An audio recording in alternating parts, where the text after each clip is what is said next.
ndabaha ikaze mwebwe mwese muriko muradukurikirana.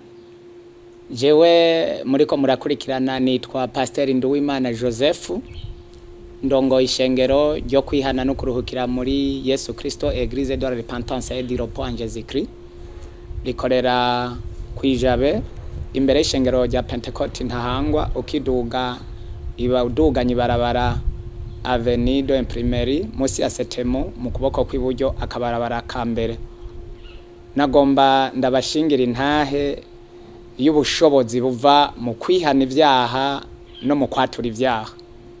Twagomba imbere yuko dushinga iyo ntahe twishimikize ijambo ry'Imana dusoma hariya muri Yakobo igice cyaho cya 5 umurongo waho wa 16 aravuga ngo mwaturiranire ivyaha vyanyu musengeranire kugira ngo mukire ingwara. Ugusenga k'umugororotsi kugira ikimazi kuri vyinshi mu gikorwa cyako. Reka dusome kandi naha mu vyakozwe n'intumwa igice cyaho cya 3 umurongo waho wa 19. Nuko mwihane muhindukire ivyaha vyanyu bihanagugwe, ibihe byo guhembuka bibona ingene biza bivuye mu nyonga z'umwami Imana nishimwe. Intahe yanje ihagaze ku majambo abiri: ubushobozi buva mu kwihana ivyaha no mu kwatura ivyaha. Birashoboka kuri kurasenga Imana ugakorera Imana, mugabo hariho intambuko utarashikako y'ukwihana no kwatura ivyaha vyawe. Nagomba nkubwire ko shetani ashobora kuguma akubosha. Jewe rero nkuko ndabibabwiye, ukwihana kwanje kwabaye ukugoye cyane kuko nihanye madamu wanje agwaye, kandi ingwara yaragwaye ntiyari ingwara yoroshe, yari yabaye umusazi.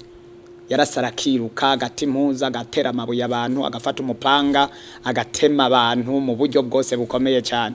Hanyuma rero je nanjye nari nsanzwe mfise irindi shengero nasengeramwe, mugabo sinari bwakire Yesu nk'umwami n'umukiza, kandi sinari bwahindukire ngo nihane nkuko ijambo ry'Imana ribitubwiye ngo iyo umuntu yihanye ivyaha vyiwe bica bihanagurwa, ibihe byo guhembuka bikabona ingene biza bivuye mu nyonga z'umwami Imana. Hari ibihe biza iyo umuntu yihanye, Imana ishimwe. Hari ibihe byo guhembuka, hari yindi mpinduka iza ikubera umuntu yihanye. Hanyuma rero kubera ntari bwakire Yesu nk'umwami n'umukiza, ntari bwamwizere, ntari bwihane, sinari nzi kwihana ico arico, madamu wanje aragwara, ngerageza kubwira abo twasengana, burya hari abantu basenganye n'Imana itabemera bitewe n'ivyaha bari kumwe, mugabo bakiremesha bo ngo bariko barasenga. Nanje nari mu uwo mugwi, mbwira abo bantu ati muze dusenge natwe. Madamu wanje yasaze kandi ndabona ko ari abadayimoni. Tujako turatangura amasengesho, twari rufise umugwi turasenga. Indwi ya mbere, indwi ya kabiri madamu aguma ari umusazi, ukwezi kwa mbere aguma ari umusazi, amezi 2 biratinda. Umugwi twahora dusengana bagenda bagaburura bacika intege, bagenda kugishika ku mezi 4 uwanyuma aratinda arampeba gose. Nsigara ndumwe rero na madamu aboshe amaguru amaboko aboheye ku biti, numva mfise umubabaro mwinshi cyane. Ntangura kwibaza iherezo. Abagenzi bakavuga ati muhebe uzozana uwundi, imiryango iramvako, wewe urozobana n'umusazi. Twari tukira abajene Marie.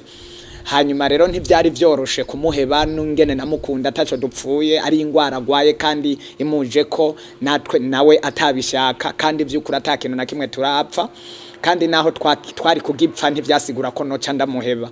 Ngerageza kwiyumvira ico nokora kugira ngo akire. Niho nagerageza kuvuga ati kwabo turi kumwe twasenze bikananirana mbere bakaba bampevye, reka ndondera abandi bantu. Ncanja kurondera abakozi b'Imana bo mwishengero rikijijwe, ndagenda ndababwira ati jewe rero ndafise umugwayi ameze uko umusazi, nipfuza ko munsengera. Baca barambwira ati nukuri turagusengera, ati kandi uhumure arakira. Numva ndanezerewe cyane ko numvise ko akira. Hama ndabasaba ati rero munze tugende.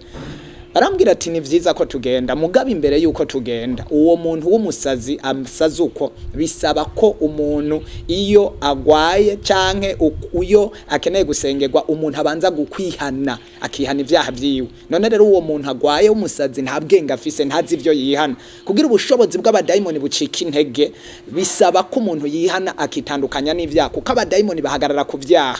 Abadayimoni canke ivyaha vy'umuntu birakomantaza abadayimoni, bigatuma ubushobozi bw'amasengesho cyangwa ubushobozi bw'ijambo ry'Imana bitagira ubushobozi mw'uwo muntu. Barambwira ati ni vyiza ko ari wewe wihana mu gishingo ciwe. Ndamubwira ati vyogenda gute ko jewe nihana kandi atari jewe ngwaye? Ati none si wowe uca kuduhamagara?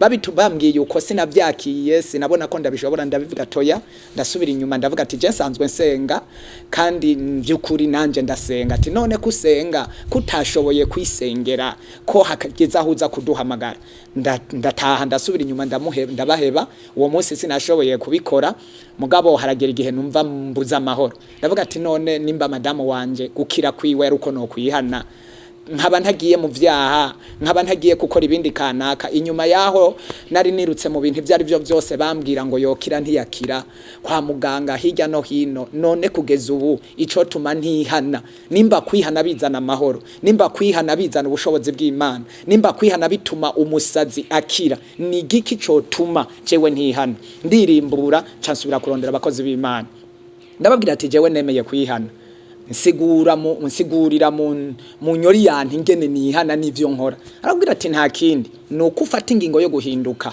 ibyaha byose warugenderamwo nuko watura ibyaha byose wakoze ukumva yuko vyakubabaje ukumva ko uhinduye inzira warimwo kufasha inzira y'agakiza inzira y'ubwiza bw'Imana inzira yo kurondera Imana inzira yo gukora ivyiza inzira yo kugorora inzira yo kumva kuri hafi y'Imana ibyaha byose wabamwo ukitandukanya navyo atico ugikoze ukaca watura ibyaha byawe byose atakintu nakimusigaye ukuzoba wihanye uzobumara maje satani uzobufasha ingingo uzobugeraniye amasezerano n'Imana uzobugiraniye kontra n'ijuru uwo mwanya Imana ikiza muri wowe ubwiza bw'Imana bucabuza muri wowe amahoro acaza muri wowe agakiza umuco ucurasira muri wowe mpemu w'Imana caba muri wewe ucubi cyaremwe gishasha ati Imana ikiza yikorere akazi kayo Imana nishimwe birakeneye ko abantu bamenya iyo ntambuko hanyuma ndavuga ati cyo ntikigoye twinjira mu biro n'umukozi w'Imana ndatunganya ivyo ntegerezwa gukora ndatura ivyaha byanje byose ndafata ingingo ndasezeranira Imana yuko uhereye umunsi mbaye cyaremwe gisha ko nkeneye kuyikorera no kuyisenga no kuyubaha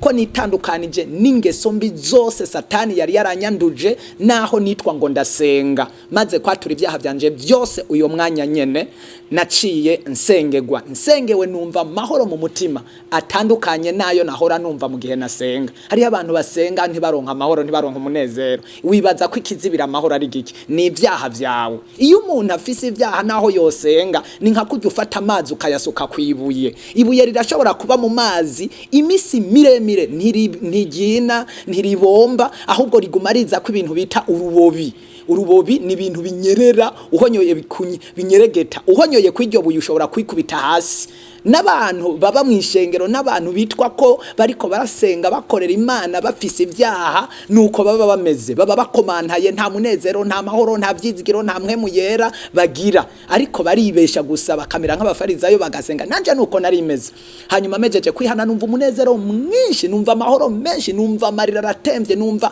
hari ibintu biriko biragenda muri jewe byo guhinduka kudasanzwe bahejeje kunsengera tuca turagenda muhira dusanga aho madama ari aboshe nasize ndamwugaraniye yugaranye aboshe baca baramukorako bafata umwanya barakemeya impwemu mbi z'abadayimoni baramusengera barerukana abadayimoni barerukana ubushobozi bwose bw'abadayimoni nanje mfukamye aho ndaho ndiko ndarira mfise umubabaro mu mutima turasenga nk'iminota nka 10 inyuma yaho baravuga ngo amen bamuhamagaye acaritaba Imana ishimwe umuntu amezi ndwi nukuri kose amezi ndwi ari umusazi yiruka atumva atavuga atakintu na kimwe baramuhamagara ngo witwa nde arivuga izina baramubwira ati umva barahehe ngo mbabara mu maboko no ku maguru aho yarababara ni imigozi yari mumaze kwa amezi ibiziriko byari bimuboshe amaboko n'amaguru imigozi yarinjiye mu maboko no ku maguru baramubohora baramubohora amaguru n'amaboko baramubwira ati umva ushaka iki numva nshaka ivyo kunwa baramuha amazi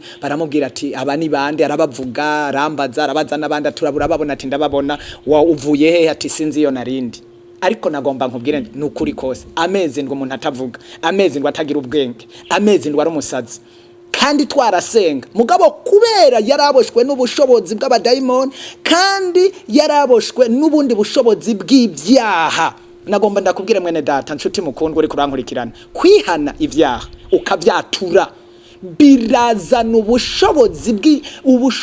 ubushobozi budasanzwe Imana irakorera mu muntu yihanye Imana irakorera mu muntu yatuye ibyaha kuko kwatura ibyaha ni nko kuvomesa imicafu yose ukayiswa no kumaramaza satani abantu rero baragenda mu bikogwa kanaka bagakora ibyaha bakisengera ngo biraheze uzokurikirana uze wumve igihe uzoba utaragira kurugero rwo kwatura icyaha naho uzokwisengera uzokumva ijwi riguma rikugira ngo wacumuye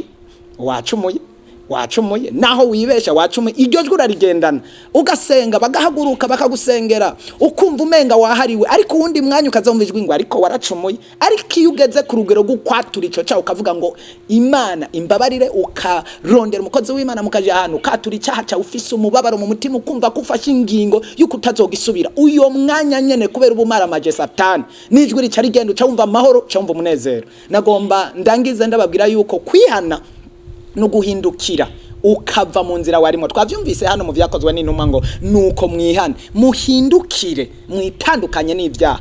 Ibihe byo guhembuka, haleluya, hari ibihe byo guhembuka bikeneye kuza ku muntu yihanye ngo bibone ingene biza. Hari ibintu bizibira ibihe byo guhembuka. Imana irakeneye guhembura abantu mu buryo bwose, mu buryo bw'imwe no mu buryo bw'umubiri, ariko ibyaha bakora birazibira ubwo bwiza bw'Imana, birazibira imbabazi z'Imana, birazibira amavuta y'Imana, birazibira inzuzi z'ubugingo ntizibone ingene zidudubiza mu mitima y'abantu kubera iki ibyaha bagenderamo. Cuti mukundwa, nagomba ndangize ndakubwira yuko iki gikorwa ukiye kugiha agaciro. Fata umwanya wo kwihana, fata umwanya wo kwihana ibyaha byawe, mbere unavyature uzobona impinduka. Nimba warugwaye mu buryo bw'umutima uzokumva impinduka y'umunezero, nimba warugwaye ingwara zisanzwe hazoba impinduka. Hari ubushobozi rero mu kwatura, kandi hari ubushobozi mu kwatura ibyaha, hariho n'ubushobozi mu kwatura bambe mu kwihana icyaha cyawe. Kristo Yesu acaza muri wewe, hanyuma ubushobozi bwiwe bukaca bubona ingene bukwiragira mu bintu ivyo ari byo byose wari ukeneye ko bikira mu buzima bwawe. Yesu abaho umugisha nk'uko ndabibabwiye. Nagomba ndabipfurize gusenga mwarihanye kandi mwatura n'ivyaha, apana kwiremesha gusa, kuko ijambo ry'Imana n'ukuri kandi n'umuti. Amahoro y'Imana n'imbabazi n'ubuntu n'ukuri bibane namwe, amen.